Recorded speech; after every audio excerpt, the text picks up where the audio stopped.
ದಾವಣಗೆರೆ ಜಿಲ್ಲೆಯ ಹರಿಹರದಲ್ಲಿ ಬಂಧಿತನಾಗಿರುವ ಉತ್ತರ ಪ್ರದೇಶ ಮೂಲದ ಶಂಕಿತ ಉಗ್ರ ಸುಹೇಲ್ನನ್ನ ವಿಚಾರಣೆ ನಡೆಸಿದ ನಂತರ ನ್ಯಾಯಾಲಯವು ಆತನಿಗೆ 14 ದಿನಗಳ ಕಾಲ ನ್ಯಾಯಾಂಗ ಬಂಧನವನ್ನು ವಿಧಿಸಿ ಆದೇಶವನ್ನು ಹೊರಡಿಸಿದೆ. ಶಂಕಿತ ಉಗ್ರನನ್ನ ಪೊಲೀಸರು ದಾವಣಗೆರೆ ಜಿಲ್ಲಾ ಕಾರಾಗೃಹಕ್ಕೆ ಕರೆದೊಯ್ದಿದ್ದು ಜುಲೈ 13ರಂದು ಹರಿಹರದ ಜೆಎಂಎಫ್ಸಿ ನ್ಯಾಯಾಲಯಕ್ಕೆ ಹಾಜರುಪಡಿಸಲಿದ್ದಾರೆ. ಸುಹೇಲ್ ಪಾಕಿಸ್ತಾನಿ ಉಗ್ರರೊಂದಿಗೆ ನಂಟು ಹೊಂದಿದ್ದು ಅಯೋಧ್ಯೆಯ ರಾಮಮಂದಿರ ಸೇರಿದಂತೆ ಪ್ರಮುಖ ಸ್ಥಳಗಳಲ್ಲಿ ಸ್ಫೋಟವನ್ನ ನಡೆಸಲು ಸಂಚು ರೂಪಿಸಿದ್ದ.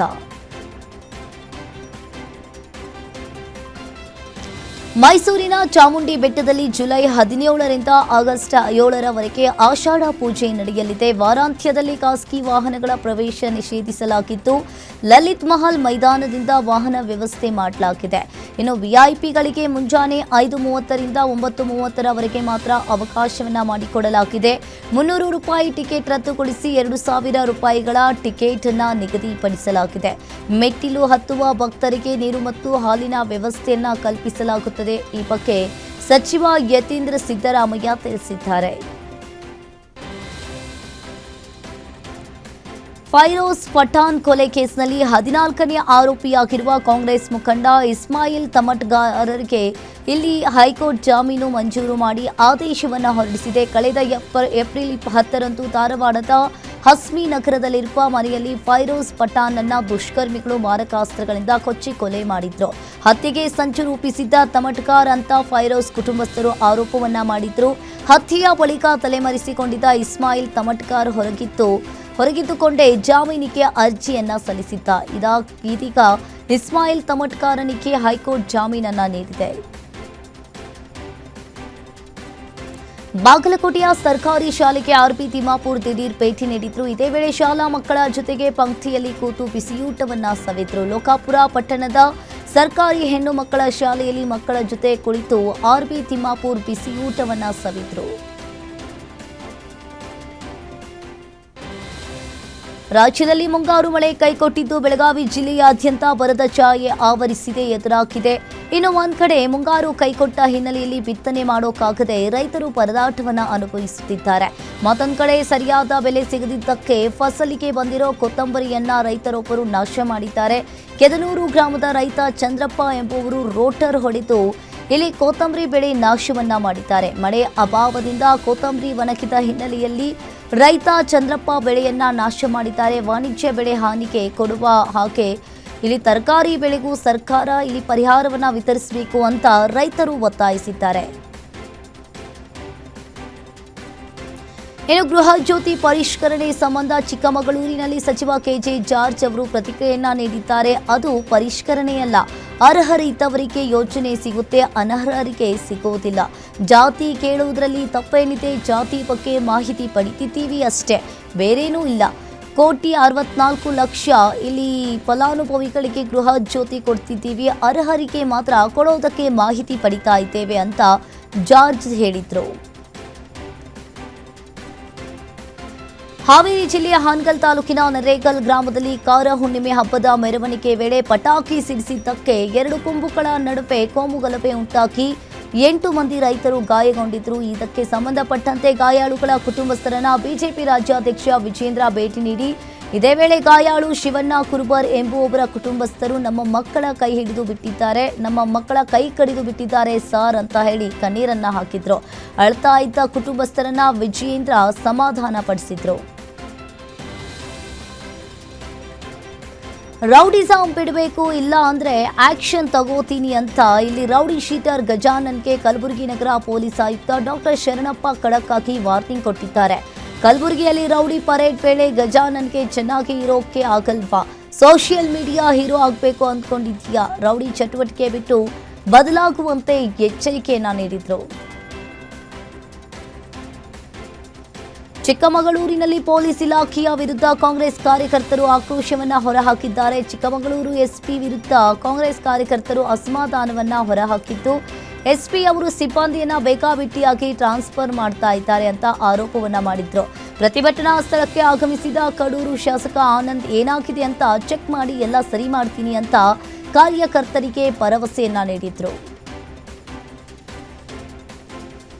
ಕೆಐಎಡಿಬಿಗೆ ಮುತ್ತಿಗೆಯನ್ನ ಹಾಕಲು ಹೊರಟಿದ್ದ ರೈತರನ್ನ ಪೊಲೀಸರು ತಡೆದಿದ್ದಾರೆ. ಆನೇಕಲ್ ತಾಲೂಕಿನ ಮುತ್ತಾನಲ್ಲೂರು ಸುತ್ತಮುತ್ತಲಿನಿಂದ ಹೊರಟಿದ್ದ ರೈತರನ್ನ ಹೊಸೂರು ರಸ್ತೆ ಬೊಮ್ಮಸಂದ್ರ ಬಳಿ ಪೊಲೀಸರು ತಡೆದಿದ್ದಾರೆ. ಈ ವೇಳೆ ರೈತರು ರಸ್ತೆಯಲ್ಲಿಯೇ ಕೂತು ಪ್ರತಿಭಟನೆಯನ್ನ ನಡೆಸಿದ್ರು. ಆನೇಕಲ್ ತಾಲೂಕಿನ ಸರ್ಜಾಪುರ ಹೋಬಳಿಯಲ್ಲಿ ಸ್ವಿಫ್ಟ್ ಸಿಟಿ ಹೆಸರಿನಲ್ಲಿ 2450 ಎಕರೆ ಭೂ ಸ್ವಾಧೀನಕ್ಕೆ ನೋಟಿಸ್ ಅನ್ನು ನೀಡಲಾಗಿದೆ. ಇದಕ್ಕೆ ಸಂಬಂಧಪಟ್ಟಂತೆ ನೃಪತುಂಗ ರಸ್ತೆಯಲ್ಲಿನ ಕೆಐಎಡಿಬಿ ಕಚೇರಿಗೆ ಮುತ್ತಿಗೆ ಹಾಕಲು ಹೊರಟಿದ್ದ ರೈತರನ್ನ ಪೊಲೀಸರು ಇಲ್ಲಿ ವಶಕ್ಕೆ ಪಡ್ಕೊಂಡಿದ್ದಾರೆ. ಸ್ವಲ್ಪ ಹೊತ್ತು ವಾದ ವಿವಾದಗಳ ನಂತರ ಬಿಟ್ಟು ಕಳಿಸಿದ್ರು.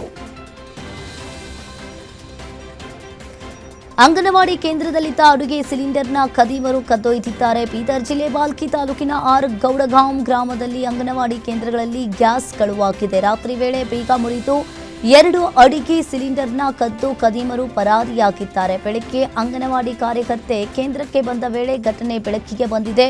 ಇದಕ್ಕೆ ಸಂಬಂಧಪಟ್ಟಂತೆ ಮೆಹಕರ್ ಪೊಲೀಸ್ ಠಾಣಾ ವ್ಯಾಪ್ತಿಯಲ್ಲಿ ಪ್ರಕರಣ ದಾಖಲಾಗಿದೆ. ಎಎಸ್ಐ ಅಲ್ಲಾಭಕ್ಷ್ ಕರೋಶಿ ಹೃದಯಾಘಾತದಿಂದ ಮೃತಪಟ್ಟಿದ್ದಾರೆ. ಬಾಗಲಕೋಟೆಯ ಬೆಳಗಿ ಪೊಲೀಸ್ ಠಾಣಾ ವ್ಯಾಪ್ತಿಯಲ್ಲಿ ಎಎಸ್ಐ ಆಗಿ ಕರ್ತವ್ಯವನ್ನ ನಿರ್ವಹಿಸ್ತಾ ಇದ್ದ ಅಲ್ಲಾಭಕ್ಷ್ ಅವರು ಕೆಲಸಕ್ಕೆ ಬರುವಾಗ ಮನೆಯ ಅಂಗಳದಲ್ಲೇ ಕುಸಿದು ಬಿದ್ದಿದ್ದಾರೆ. ಆಸ್ಪತ್ರೆಗೆ ಕರೆತರುವಷ್ಟರಲ್ಲಿ ಎಎಸ್ಐ ಮೃತಪಟ್ಟಿದ್ದು, ನವನಗರ ಜಿಲ್ಲಾಸ್ಪತ್ರೆ ಎದುರು ಕುಟುಂಬಸ್ಥರು ಕಣ್ಣೀರನ್ನ ಹಾಕಿದ್ರು. ಬೆಂಗಳೂರಿನಲ್ಲಿ ಪಾದಚಾರಿ ಮಾರ್ಗಗಳ ಒತ್ತುವರಿ ತೆರವು ಕಾರ್ಯಾಚರಣೆ ಬರದಿಂದ ಸಾಕಿದೆ. ನಗರದ ಎಲ್ಲಾ ಪಾಲಿಕೆ ವ್ಯಾಪ್ತಿಯಲ್ಲೂ ಕಾರ್ಯಾಚರಣೆ ಚುರುಕುಗೊಂಡಿದ್ದು, ಜೆಸಿಬಿ ಮತ್ತು ಟ್ರ್ಯಾಕ್ಟರ್ಗಳ ಮೂಲಕ ಒತ್ತುವರಿ ತೆರವು ಮಾಡಲಾಗ್ತಾ ಇದೆ. ಮಲ್ಲೇಶ್ವರಂ, ಹೆಬ್ಬಾಳ, ವಿದ್ಯಾರಣ್ಯಪುರ ಸೇರಿ ಹಲವೆಡೆ ಒತ್ತುವರಿ ತೆರವು ಕಾರ್ಯಾಚರಣೆಯನ್ನ ಮಾಡಲಾಗ್ತಾ ಇದೆ. ಪಾದಚಾರಿಗಳ ಸುಗಮ ಸಂಚಾರಕ್ಕೆ ಅಡ್ಡಿಯಾಗಿದ್ದ ಎಲ್ಲಾ ಒತ್ತುವರಿಗಳನ್ನ ಇಲ್ಲಿ ತೆರವುಗೊಳಿಸಿ ಭವಿಷ್ಯದಲ್ಲಿ ಮತ್ತೆ ಒತ್ತುವರಿ ಮಾಡದಂತೆ ನಿಗಾ ವಹಿಸಲು ಜಿಬಿಎ ಇಲ್ಲಿ ಎಚ್ಚರಿಕೆಯನ್ನ ವಹಿಸ್ತಾ ಇದೆ. ರೈತರ ಬೋರ್ವೆಲ್ ಪಂಪ್ ಸೆಟ್ ಕೇಬಲ್ ಕಳ್ಳತನವನ್ನ ಮಾಡ್ತಾ ಇದ್ದ ಖದೀಮರನ್ನ ಹಿಡಿದು ಗ್ರಾಮಸ್ಥರು ಹಿಗ್ಗಾಮುಗ್ಗಾ ಥಳಿಸಿದ್ದಾರೆ. ಮಂಡ್ಯ ತಾಲೂಕಿನ ಉಪ್ಪರಕ್ಕನಹಳ್ಳಿ ಗ್ರಾಮದಲ್ಲಿ 3 ಖದೀಮರು ರೈತರ ಬೋರ್ವೆಲ್ ಪಂಪ್ ಸೆಟ್ ಕೇಬಲ್ ಕಳ್ಳತನವನ್ನ ಮಾಡಿ ರೆಡ್ ಹ್ಯಾಂಡ್ ಆಗಿ ಸಿಕ್ಕಿಬಿದ್ದಿದ್ರು. ಗ್ರಾಮಸ್ಥರು ಕಳ್ಳರನ್ನ ಹಿಡಿದು ಕಂಬಕ್ಕೆ ಕಟ್ಟಿ ಥಳಿಸಿದ್ರು. ಘಟನಾ ಸ್ಥಳಕ್ಕೆ ಪೊಲೀಸರು ಆಗಮಿಸಿ ಕಳ್ಳರನ್ನ ಬಂಧಿಸಿದ್ದು, ಇದಕ್ಕೆ ಸಂಬಂಧಪಟ್ಟಂತೆ ಕೆರೆಗೋಡು ಪೊಲೀಸ್ ಠಾಣಾ ವ್ಯಾಪ್ತಿಯಲ್ಲಿ ಪ್ರಕರಣ ದಾಖಲಾಗಿದೆ. ಕಲಬುರಗಿ ಸಿಸಿಬಿ ಪೊಲೀಸರು ಭರ್ಜರಿಯಾಗಿ ಕಾರ್ಯಾಚರಣೆಯನ್ನ ನಡೆಸಿ ಗಾಂಜಾ ಮಾರಾಟವನ್ನ ಮಾಡ್ತಾ ಇದ್ದ 3ರನ್ನ ಬಂಧಿಸಿದ್ದಾರೆ. ಲದಾಫ್, ಬಸೀರ್, ಹಸನ್, ಕುತುಬುದ್ದೀನ್, ಅಬ್ದುಲ್ ಶೇಖ್ ಬಂಧಿತ ಆರೋಪಿಗಳು. ಈ 3 ಕಲಬುರಗಿ ನಗರದ ಕಾಕಡೆ ಚೌಕ್ ಬಳಿ ಗಾಂಜಾ ಮಾರಾಟವನ್ನ ಮಾಡ್ತಾ ಇದ್ರು. ಖಚಿತ ಮಾಹಿತಿಯ ಮೇರೆಗೆ ದಾಳಿಯನ್ನ ನಡೆಸಿದ ಸಿಸಿಬಿ ಪೊಲೀಸರು ಆರೋಪಿಗಳನ್ನ ಬಂಧಿಸಿ 2.60 ಲಕ್ಷ ಮೌಲ್ಯದ 2 ಕೆಜಿ 600 ಗ್ರಾಂ ಗಾಂಜಾ ಹಾಗೂ 2 ಮೊಬೈಲ್ಗಳನ್ನ ಜಪ್ತಿ ಮಾಡಿದ್ದಾರೆ. ಹೆಂಡತಿ ದಬ್ಬ ಇದ್ದಾಳೆ ಅಂತ ಹೇಳಿ ಪತಿಯೇ ಪತ್ನಿಯನ್ನ ಕೊಲೆ ಮಾಡಿರೋ ಘಟನೆ ಧಾರವಾಡ ಜಿಲ್ಲೆ ನವಲಗುಂದ ತಾಲೂಕಿನ ಹಣಸಿ ಗ್ರಾಮದಲ್ಲಿ ನಡೆದಿದೆ. ಪ್ರಿಯಾಂಕಾ ಕಮಲಾಕರ್ ಪತಿಯಿಂದಲೇ ಕೊಲೆಯಾದ ದುರ್ದೈವಿ. ಬಸವರಾಜ್ ವಡ್ಡರ್ ಪತ್ನಿಯನ್ನೇ ಕೊಲೆ ಮಾಡಿದ ಪಾಪಿ ಪತಿ. 2024ರಲ್ಲಿ ಪ್ರಿಯಾಂಕಾಳನ್ನ ಮದುವೆಯಾಗಿದ್ದ ಬಸವರಾಜ್ ಮದುವೆಯಾದ ಒಂದೇ ವರ್ಷಕ್ಕೆ ಚಿನ್ನ, ಹಣ ತರುವಂತೆ ಕಿರುಕುಳವನ್ನ ನೀಡ್ತಾ ಇದ್ದಂತೆ. ಇದೀಗ ನೀನು ದಪ್ಪ ಆಗಿದ್ದೀಯಾ, ಗರ್ಭಿಣಿ ಆಗಲ್ಲ ಅಂತ ಕತ್ತು ಹಿಸುಕಿ ಕೊಲೆ ಮಾಡಿದ್ದಾನೆ. ಈ ಪ್ರಕರಣಕ್ಕೆ ಸಂಬಂಧಪಟ್ಟಂತೆ ಬಸವರಾಜ್, ರೇಣವ್ವ, ಸುಭಾಷ್, ಸಿದ್ದರಾಮೇಶ ಎಂಬುವವರನ್ನ ಪೊಲೀಸರು ಬಂಧಿಸಿದ್ದಾರೆ. ಇದಕ್ಕೆ ಸಂಬಂಧಪಟ್ಟಂತೆ ನವಲಗುಂದ ಪೊಲೀಸ್ ಠಾಣಾ ವ್ಯಾಪ್ತಿಯಲ್ಲಿ ಪ್ರಕರಣ ದಾಖಲಾಗಿದೆ. ಕೆಸರು ಗದ್ದೆಯಂತಾದ ರಸ್ತೆಯಲ್ಲಿ ಬಸ್ ಅನ್ನ ದಾಟಿಸಲು ಚಾಲಕ ಪರದಾಡಿದ ಘಟನೆ ಬೆಳಗಾವಿ ಗೋವಾ ಹೆದ್ದಾರಿಯ ರಾಮನಗರದ ವರಕಡ ಗ್ರಾಮದ ಬಳಿ ನಡೆದಿದೆ. 2 ರಾಜ್ಯಗಳ ಸಂಪರ್ಕ ರಸ್ತೆ ಕೆಸರು ಗದ್ದೆಯಂತಾಗಿದ್ದು, ರಸ್ತೆಯಲ್ಲಿ ಕೆಎಸ್ಆರ್ಟಿಸಿ ಬಸ್ ಸಿಲುಕಿ ಅವಾಂತರ ಸೃಷ್ಟಿಯಾಗಿತ್ತು. ಕೆಸರಿನಲ್ಲಿ ಸಿಲುಕಿದ್ದ ಬಸ್ ಕಂಡು ಪ್ರಯಾಣಿಕರು ಆಕ್ರೋಶವನ್ನ ವ್ಯಕ್ತಪಡಿಸಿದ್ರು. ದಿನನಿತ್ಯ ನೂರಾರು ವಾಹನಗಳು ಓಡಾಡುವ ರಸ್ತೆ ಇದಾಗಿದ್ದು, ನಿರಂತರ ಸಂಚಾರವಿದ್ರೂ ಕೂಡ ಸರಿಯಾದ ರಸ್ತೆ ನಿರ್ಮಿಸದ ಅಧಿಕಾರಿಗಳ ವಿರುದ್ಧ ಬಸ್ ಪ್ರಯಾಣಿಕರು ಕಿಡಿಕಾರಿದ್ರು. ಇದೇ ವೇಳೆ ರಸ್ತೆಯನ್ನ ಸರಿಪಡಿಸದೆ ಹೋದರೆ ಉಗ್ರ ಹೋರಾಟವನ್ನ ಮಾಡುವುದಾಗಿ ಎಚ್ಚರಿಕೆಯನ್ನ ನೀಡಿದ್ರು. ರಾಷ್ಟ್ರೀಯ ಹೆದ್ದಾರಿಯ ರಸ್ತೆ ಕಾಮಗಾರಿ ವಿಳಂಬ ಹಿನ್ನೆಲೆಯಲ್ಲಿ ವಾಹನ ಸವಾರರಿಗೆ ಕಿರಿಕಿರಿಯಾಗ್ತಾ ಇದೆ. ಶ್ರೀರಂಗಪಟ್ಟಣ ತಾಲೂಕಿನ ಇಲ್ಲಿ ಕಿರಗುಂತೂರು ಬಳಿಯ ಗಣಪತಿ ದೇಗುಲದಿಂದ ದರಸಗುಪ್ಪೆ ಗ್ರಾಮದವರೆಗೂ ಕೂಡ ರಸ್ತೆಯನ್ನ ಮಾಡದೆ ವಿಳಂಬವನ್ನ ಮಾಡಲಾಗ್ತಾ ಇದೆ. ಕಳೆದ 2 ವರ್ಷಗಳಿಂದ ಈ ರಸ್ತೆಗೆ ಡಾಂಬರು ಹಾಕಲು ಗುತ್ತಿಗೆದಾರ ವಿಳಂಬವನ್ನ ಮಾಡ್ತಾ ಇತ್ತು. ಮೆಟ್ಲಿಂಗ್ ಮಾಡಿರೋ ಮಣ್ಣು ಕಲ್ಲು ತುಂಬಿರೋ ರಸ್ತೆಯಲ್ಲಿ ಸಂಚರಿಸಿರೋ ವಾಹನ ಸವಾರರು ಹಳ್ಳ ಗುಂಡಿ ಧೂಳಿನ ಕಿರಿಕಿರಿಯನ್ನ ಅನುಭವಿಸ್ತಾ ಇದ್ದಾರೆ. ಶೀಘ್ರವಾಗಿ ಈ ರಸ್ತೆಗೆ ಡಾಂಬರ್ ಹಾಕಲು ಸ್ಥಳೀಯರು ಆಗ್ರಹಿಸಿದ್ದು, ಕೂಡಲೇ ಡಾಂಬರ್ ಹಾಕದಿದ್ರೆ ಹೆದ್ದಾರಿ ತಡೆದು ಪ್ರತಿಭಟನೆ ಮಾಡುವ ಎಚ್ಚರಿಕೆಯನ್ನ ನೀಡಿದ್ರು. ಮಂಡ್ಯ ಪೊಲೀಸರು ಭರ್ಜರಿಯಾಗಿ ಕಾರ್ಯಾಚರಣೆ ನಡೆಸಿದ್ದು 100ಕ್ಕೂ ಹೆಚ್ಚು ಕಳ್ಳತನ ಪ್ರಕರಣಗಳನ್ನು ಭೇದಿಸಿ ಕೋಟ್ಯಾಂತರ ರೂಪಾಯಿ ಮೌಲ್ಯದ ವಸ್ತುಗಳನ್ನು ಜಪ್ತಿ ಮಾಡಿದ್ದಾರೆ. ಕಳೆದ 6 ತಿಂಗಳಲ್ಲಿ ನಡೆದ ಕಳ್ಳತನ, ಮೋಸ, ವಂಚನೆ ಪ್ರಕರಣಗಳನ್ನು ಭೇದಿಸಿ ಬರೋಬ್ಬರಿ 5 ಕೋಟಿಗೂ ಹೆಚ್ಚು ಮೌಲ್ಯದ ಸ್ವತ್ತುಗಳನ್ನು ಅವುಗಳ ಮಾಲೀಕರಿಗೆ ಹಸ್ತಾಂತರಿಸಿದ್ದಾರೆ. ಮಂಡ್ಯ ಜಿಲ್ಲೆಯಾದ್ಯಂತ ಸುಮಾರು 132 ಕಳ್ಳತನ ಪ್ರಕರಣಗಳನ್ನು ಪೊಲೀಸರು ಭೇದಿಸಿದ್ದಾರೆ. 4 ಕೆಜಿ 164 ಗ್ರಾಂ ಚಿನ್ನಾಭರಣ, 4 ಕೆಜಿ 460 ಗ್ರಾಂ ಬೆಳ್ಳಿ, ಇನ್ನು 8.5 ಲಕ್ಷ ನಗದು, 72 ದ್ವಿಚಕ್ರ ವಾಹನ ಸೇರಿ 5 ಕೋಟಿ 11.82 ಲಕ್ಷ ಮೌಲ್ಯದ ಸ್ವತ್ತುಗಳನ್ನು ಪೊಲೀಸರು ವಶಪಡಿಸಿಕೊಂಡು ಪ್ರಾಪರ್ಟಿ ರಿಟರ್ನ್ ಪರೇಡ್ ನಡೆಸಿ ಆಯಾ ಸ್ವತ್ತುಗಳನ್ನು ಅವುಗಳ ಮಾಲೀಕರಿಗೆ ಹಸ್ತಾಂತರಿಸಲಾಯಿತು.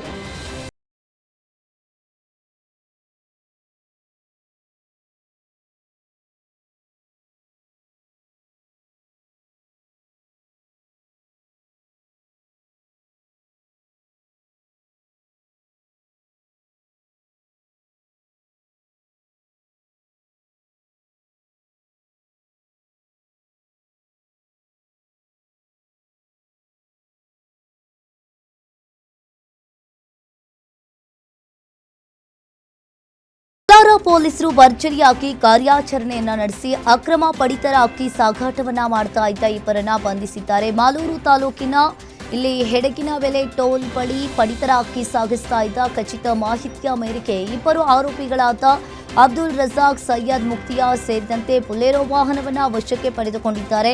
ಸದ್ಯ ಬಂಧಿತನಿಂದ ಸುಮಾರು 2 ಲಕ್ಷ ಬೆಲೆ ಬಾಳುವ 70ಕ್ಕೂ ಹೆಚ್ಚು ಅಕ್ಕಿ ಚೀಲವನ್ನ ವಶಕ್ಕೆ ಪಡೆದು ಮಾಲೂರು ಪೊಲೀಸ್ ಠಾಣಾ ವ್ಯಾಪ್ತಿಯಲ್ಲಿ ಪ್ರಕರಣವನ್ನ ದಾಖಲಿಸಿಕೊಂಡಿದ್ದಾರೆ. ರೈಲಿಗೆ ತಲೆಕೊಟ್ಟು ವ್ಯಕ್ತಿ ಆತ್ಮಹತ್ಯೆ ಮಾಡಿಕೊಂಡಿರೋ ಘಟನೆ ಬೆಂಗಳೂರು ಹೊರವಲಯ ಆನೇಕಲ್ ತಾಲೂಕಿನ ಚಂದಾಪುರದ ರೈಲ್ವೆ ಬ್ರಿಡ್ಜ್ ಬಳಿ ನಡೆದಿದೆ. ರೈಲು ಹರಿದು ವ್ಯಕ್ತಿಯ ತಲೆಭಾಗ ಸಂಪೂರ್ಣವಾಗಿ ಛಿದ್ರವಾಗಿತ್ತು. ಮೃತ ವ್ಯಕ್ತಿಯ ಗುರುತು ಇನ್ನೂ ಪತ್ತೆಯಾಗಿಲ್ಲ. ಘಟನಾ ಸ್ಥಳಕ್ಕೆ ಪೊಲೀಸರು ಭೇಟಿ ನೀಡಿ ಪರಿಶೀಲನೆಯನ್ನ ನಡೆಸಿದ್ದು ಬೈಯಪ್ಪನಹಳ್ಳಿ ರೈಲ್ವೆ ಪೊಲೀಸ್ ಠಾಣಾ ವ್ಯಾಪ್ತಿಯಲ್ಲಿ ಪ್ರಕರಣ ದಾಖಲಾಗಿದೆ. ಕಾಲೇಜು ವಿದ್ಯಾರ್ಥಿಗಳು ಗಲಾಟೆ ಮಾಡಿಕೊಂಡಿರೋ ಘಟನೆ ಬಾಗಲಕೋಟೆ ಜಿಲ್ಲೆ ಹುನಗುಂದ ತಾಲೂಕಿನ ಕಂದಗಲ್ ಗ್ರಾಮದಲ್ಲಿ ನಡೆದಿದೆ. ಇನ್ನು ಕ್ಷುಲ್ಲಕ ಕಾರಣಕ್ಕೆ ಓರ್ವ ಬಾಲಕನನ್ನ 5 ವಿದ್ಯಾರ್ಥಿಗಳು ಥಳಿಸಿದ್ದಾರೆ. ತಪ್ಪಾಯಿತು ಅಂತ ಬೇಡಿಕೊಂಡ್ರು ಕೂಡ ಬಾಲಕನನ್ನ 5 ಅಪ್ರಾಪ್ತರ ಗುಂಪು ಥಳಿಸಿರೋ ದೃಶ್ಯ ಸಾಮಾಜಿಕ ಜಾಲತಾಣದಲ್ಲಿ ವೈರಲ್ ಆಗಿದೆ. ಇದಕ್ಕೆ ಸಂಬಂಧಪಟ್ಟಂತೆ ಇಳಕಲ್ ಗ್ರಾಮೀಣ ಪೊಲೀಸ್ ಠಾಣಾ ವ್ಯಾಪ್ತಿಯಲ್ಲಿ ಪ್ರಕರಣ ದಾಖಲಾಗಿದೆ. ತುಮಕೂರು ಜಿಲ್ಲೆ ಗುಬ್ಬಿ ತಾಲೂಕಿನ ಕಳ್ಳಿಪಾಳ್ಯದಲ್ಲಿ ರಸ್ತೆ ತಡೆದು 100 ವಿದ್ಯಾರ್ಥಿಗಳು ಪ್ರತಿಭಟನೆಯನ್ನ ನಡೆಸಿದ್ರು. ಕಳ್ಳಿಪಾಳ್ಯದಿಂದ ಗುಬ್ಬಿಗೆ ಹೋಗುವ ವಿದ್ಯಾರ್ಥಿಗಳು ಸೂಕ್ತ ಬಸ್ ವ್ಯವಸ್ಥೆ ಇಲ್ಲದೆ ಪರದಾಡ್ತಾ ಇದ್ದಾರೆ. ಇನ್ನು ಸಕಾಲಕ್ಕೆ ಬಸ್ಗಳನ್ನ ನಿಲ್ಲಿಸದೆ ಚಾಲಕರ ಅನುಚಿತ ವರ್ತನೆ ಬಗ್ಗೆ ಹಲವು ಬಾರಿ ಮನವಿಯನ್ನ ಮಾಡಿದ್ರು. ಸಾರಿಗೆ ಇಲಾಖೆಯ ಸಿಬ್ಬಂದಿ ಗಮನ ಹರಿಸಿಲ್ಲ. ಹೀಗಾಗಿ ರಸ್ತೆಯ ಮಧ್ಯೆ ಕುಳಿತು 100 ವಿದ್ಯಾರ್ಥಿಗಳು ಸಾರಿಗೆ ಇಲಾಖೆಯ ವಿರುದ್ಧ ಆಕ್ರೋಶವನ್ನ ಹೊರಹಾಕಿದ್ರು. ಬಳಿಕ ಸ್ಥಳಕ್ಕೆ ಆಗಮಿಸಿದ ಗುಬ್ಬಿ ಸಿಪಿಐ ರಾಘವೇಂದ್ರ ವಿದ್ಯಾರ್ಥಿಗಳ ಮನವೊಲಿಸಿ ಸಕಾಲಕ್ಕೆ ಬಸ್ ಬರುವ ಭರವಸೆಯನ್ನ ನೀಡಿದ್ರು. ಬಸ್ನಲ್ಲಿ ಲಗೇಜ್ಗೆ ಟಿಕೆಟ್ ತೆಗೆದುಕೊಳ್ಳುವ ವಿಚಾರವಾಗಿ ಗಲಾಟೆ ನಡೆದಿದೆ. ಬೆಳಗಾವಿ ಜಿಲ್ಲೆ ರಾಯಬಾಗ್ ಪಟ್ಟಣದಲ್ಲಿರುವ ಬಸ್ ನಿಲ್ದಾಣದಲ್ಲಿ ಈ ಘಟನೆ ನಡೆದಿತ್ತು. ಕಂಡಕ್ಟರ್ ಮೇಲೆ ಕಿಡಿಗೇಡಿಗಳು ಹಲ್ಲೆಗೆ ಪ್ರಯತ್ನ ಮಾಡಿದ್ದಾರೆ. ನಿಪ್ಪಾಣಿಯಿಂದ ಕಲಬುರಗಿಗೆ ಹೋಗ್ತಾ ಇದ್ದ ಬಸ್ನಲ್ಲಿ ಕಂಡಕ್ಟರ್ ಮೇಲೆ ಕಿಡಿಗೇಡಿಗಳು ಹಲ್ಲೆಗೆ ಯತ್ನಿಸಿದ್ದಾರೆ. ಇದಕ್ಕೆ ಸಂಬಂಧಪಟ್ಟಂತೆ ರಾಯಬಾಗ್ ಪೊಲೀಸ್ ಠಾಣಾ ವ್ಯಾಪ್ತಿಯಲ್ಲಿ ಪ್ರಕರಣ ದಾಖಲಾಗಿದೆ. ಭಿಕ್ಷೆ ಬೇಡುವ ನೆಪದಲ್ಲಿ ಮಹಿಳೆ ಕಣ್ಣಿಗೆ ಕಾರದ ಪುಡಿ ಎರಚಿ ಮಾಂಗಲ್ಯ ಸರ ದರೋಡೆ ಮಾಡಿರೋ ಘಟನೆ ತುಮಕೂರು ತಾಲೂಕಿನ ತಿಮ್ಲಾಪುರ ಗ್ರಾಮದಲ್ಲಿ ನಡೆದಿದೆ. ಚಂದ್ರಮ್ಮ ವೃತ್ತಿಯಲ್ಲಿ ಶಿಕ್ಷಕಿಯಾಗಿದ್ದು ಊಟ ಕೊಡಿ ಅಂತ ಮನೆ ಬಾಗಿಲಿಗೆ ಬಂದಿದ್ದ ಅಪರಿಚಿತ ಮಹಿಳೆ ಚಂದ್ರಮ್ಮ ಕಣ್ಣಿಗೆ ಕಾರದ ಪುಡಿ ಎರಚಿ ಹಲ್ಲೆ ಮಾಡಿದ್ದು 4 ಲಕ್ಷ ಮೌಲ್ಯದ ಮಾಂಗಲ್ಯ ಸರವನ್ನ ಕಿತ್ತು ಪರಾರಿಯಾಗಿದ್ದಾಳೆ. ಇದಕ್ಕೆ ಸಂಬಂಧಪಟ್ಟಂತೆ ತುಮಕೂರು ಗ್ರಾಮಾಂತರ ಪೊಲೀಸ್ ಠಾಣಾ ವ್ಯಾಪ್ತಿಯಲ್ಲಿ ಪ್ರಕರಣ ದಾಖಲಾಗಿದೆ. ದಾವಣಗೆರೆ ಜಿಲ್ಲೆ ಚನ್ನಗಿರಿ ತಾಲೂಕಿನ ಸಂಗಾಹಳ್ಳಿಯಲ್ಲಿ ಬಸವೇಶ್ವರ ದೇವಸ್ಥಾನದ ಗೂಳಿಯನ್ನ ದುಷ್ಕರ್ಮಿಗಳು ಕದ್ದೊಯ್ದಿದ್ದಾರೆ. ಮಧ್ಯರಾತ್ರಿ ಇಬ್ಬರು ದುಷ್ಕರ್ಮಿಗಳು ಬುಲೆರೋ ವಾಹನದಲ್ಲಿ ಗೂಳಿ ಹೊತ್ತೊಯ್ಯುವ ದೃಶ್ಯ ಸಿಸಿಟಿವಿ ಕ್ಯಾಮೆರಾದಲ್ಲಿ ಸೆರೆಯಾಗಿದೆ. ದೈವ ಸ್ವರೂಪಿಯಾಗಿದ್ದ ಗೂಳಿ ಕದ್ದವರ ವಿರುದ್ಧ ಗ್ರಾಮಸ್ಥರು ಇಲ್ಲಿ ಆಕ್ರೋಶವನ್ನ ಹೊರಹಾಕಿದ್ದು, ಆರೋಪಿಗಳನ್ನ ಪತ್ತೆ ಹಚ್ಚಿ ಗೂಳಿ ಮರಳಿಸಿಕೊಡುವಂತೆ ಆಗ್ರಹಿಸಿದ್ದಾರೆ. ಇದಕ್ಕೆ ಸಂಬಂಧಪಟ್ಟಂತೆ ಬಸವಪಟ್ಟಣ ಪೊಲೀಸ್ ಠಾಣಾ ವ್ಯಾಪ್ತಿಯಲ್ಲಿ ಈ ಪ್ರಕರಣ ದಾಖಲಾಗಿದೆ. ಮಂಡ್ಯ ಜಿಲ್ಲೆ ಮದ್ದೂರು ತಾಲೂಕಿನ ಕೆಪ್ಪಾರೆ ಕೆರೆಯಲ್ಲಿ ಒಂಟಿ ಸಲಗವಂತೂ ಪ್ರತ್ಯಕ್ಷವಾಗಿದೆ. ಆಹಾರ ಅರಿಸಿ ಬಂದು ಕೆರೆಯಲ್ಲಿ ಒಂಟಿ ಸಲಗ ವಿವರಿಸ್ತಾ ಇತ್ತು. ಇಲ್ಲಿ ಒಂದ್ ಕಡೆ ಒಂಟಿ ಸಲಗ ಕಂಡು ಸುತ್ತಮುತ್ತಲೂ ಗ್ರಾಮಸ್ಥರು ಆತಂಕವನ್ನ ವ್ಯಕ್ತಪಡಿಸಿದ್ದಾರೆ. ಇನ್ನು ಕೆರೆಯಲ್ಲಿ ಆನೆ ಬೀಡು ಬಿಟ್ಟ ವಿಚಾರವನ್ನ ತಿಳಿದು ಸ್ಥಳಕ್ಕೆ ದೌಡಾಯಿಸಿದ ಅರಣ್ಯ ಇಲಾಖೆ ಸಿಬ್ಬಂದಿ ಆನೆಯನ್ನ ಓಡಿಸಲು ಹರಸಾಹಸ ಪಟ್ಟರು. ಎಸ್ಐಆರ್ ನೋಂದಣಿ ಇಲ್ಲ ಅಂತ ಹೇಳಿದ್ರೆ ಗ್ಯಾರಂಟಿ ಯೋಜನೆಗಳು ಸಿಗಲ್ಲ ಅಂತ ಶಿಡ್ಲಘಟ್ಟದಲ್ಲಿ ಕಾಂಗ್ರೆಸ್ ಮುಖಂಡ ಪುಟ್ಟು ಅಂಜಿನಪ್ಪ ಹೇಳಿದ್ದಾರೆ. ಎಸ್ಐಆರ್ ಕಡ್ಡಾಯವಾಗಿ ನೋಂದಣಿ ಮಾಡಿಕೊಳ್ಳಲೇಬೇಕು. ಒಮ್ಮೆ ಮತದಾರರ ಪಟ್ಟಿಯಿಂದ ಹೆಸರು ಮಿಸ್ ಆದರೆ ಸರ್ಕಾರಿ ಸೇವೆಯಿಂದ ವಂಚಿತರಾಗಬೇಕಾಗುತ್ತೆ. ಶಿಡ್ಲಘಟ್ಟ ಕ್ಷೇತ್ರದಲ್ಲಿ ನಮ್ಮ ಕಾರ್ಯಕರ್ತರನ್ನೇ PLA ಆಗಿ ನೇಮಕ ಮಾಡಿದ್ದೇವೆ. ಪ್ರತಿ ಮನೆಗೂ ಎಸ್ಐಆರ್ ರೆನ್ಯುಮರೇಷನ್ ಫಾರ್ಮ್ ಕಳುಹಿಸಲಾಗುತ್ತೆ. ಎಸ್ಐಆರ್ನಿಂದ ವಂಚಿತರಾದರೆ ಕಚೇರಿಗಳಿಗೆ ಅಲಿಯಬೇಕಾಗುತ್ತೆ ಅಂತ ಪುಟ್ಟ ಅಂಜನಪ್ಪ ಎಸ್ಐಆರ್ ಬಗ್ಗೆ ಜಾಗೃತಿಯನ್ನ ಮೂಡಿಸಿದರು. ಆನೇಕಲ್ ತಾಲೂಕಿನ ಬನಹಳ್ಳಿ ಬಳಿ ಕ್ಷುಲ್ಲಕ ಕಾರಣಕ್ಕಾಗಿ ಗ್ಯಾಂಗ್ಗಳೆರಡು ಬಡಿದಾಡಿಕೊಂಡಿವೆ. ಅಪ್ಪು ಎಂಬಾತನಿಗೆ ನಂದ ಮತ್ತು ಗ್ಯಾಂಗ್ ಹಾಕಿ ಇಲ್ಲಿ ಸ್ಟಿಕ್ ಮತ್ತು ಲಾಂಗ್ನಿಂದ ಹಲ್ಲೆ ನಡೆಸಿದ್ದಾರೆ. ಅಪ್ಪು ಕಾಲಿಗೆ ಗಂಭೀರವಾಗಿ ಗಾಯವಾಗಿದ್ದು ಖಾಸಗಿ ಆಸ್ಪತ್ರೆಯಲ್ಲಿ ಚಿಕಿತ್ಸೆಯನ್ನು ಪಡಿತಾ ಇದ್ದಾರೆ. ಈ ಘಟನೆಯ ಬಳಿಕ ಆರೋಪಿಗಳು ಎಸ್ಕೇಪ್ ಆಗಿದ್ದು, ಆರೋಪಿಗಳ ಪತ್ತೆಗೆ ಪೊಲೀಸರು ಬಲೆ ಬೀಸಿದ್ದಾರೆ. ಇದಕ್ಕೆ ಸಂಬಂಧಪಟ್ಟಂತೆ ಸೂರ್ಯಾನಗರ ಪೊಲೀಸ್ ಠಾಣಾ ವ್ಯಾಪ್ತಿಯಲ್ಲಿ ಪ್ರಕರಣ ದಾಖಲಾಗಿದೆ. ದಿಢೀರನೆ ಕುಸಿದು ಬಿದ್ದು ಉಪವಲಯ ಅರಣ್ಯ ಅಧಿಕಾರಿ ಮೃತಪಟ್ಟಿರುವ ಘಟನೆ ಚಿತ್ರದುರ್ಗ ನಗರದ ಜೋಗಿಮಟ್ಟಿ ರಸ್ತೆಯಲ್ಲಿ ನಡೆದಿದೆ. ವೆಂಕಟೇಶ್ ಮೃತ. ಚಿತ್ರದುರ್ಗ ಉಪವಲಯ ಅರಣ್ಯ ಅಧಿಕಾರಿ ಮನೆಯಲ್ಲಿ ಯಾರೂ ಇಲ್ಲದ ವೇಳೆ ವೆಂಕಟೇಶ್ ಏಕಾಏಕಿ ಕುಸಿದು ಬಿದ್ದು ಮೃತಪಟ್ಟಿದ್ದಾರೆ. ಯಾದಗಿರಿ ಜಿಲ್ಲೆ ಸುರಪುರ ಮೂಲದ ವೆಂಕಟೇಶ್ ಇತ್ತೀಚೆಗೆ ಹಿರಿಯೂರು ವಲಯಕ್ಕೆ ವರ್ಗಾವಣೆಯಾಗಿದ್ರು. ಸದ್ಯ ವೆಂಕಟೇಶ್ ಮೃತದೇಹವನ್ನ ಚಿತ್ರದುರ್ಗ ಜಿಲ್ಲಾಸ್ಪತ್ರೆ ಶವಾಗಾರಕ್ಕೆ ರವಾನಿಸಲಾಗಿದೆ.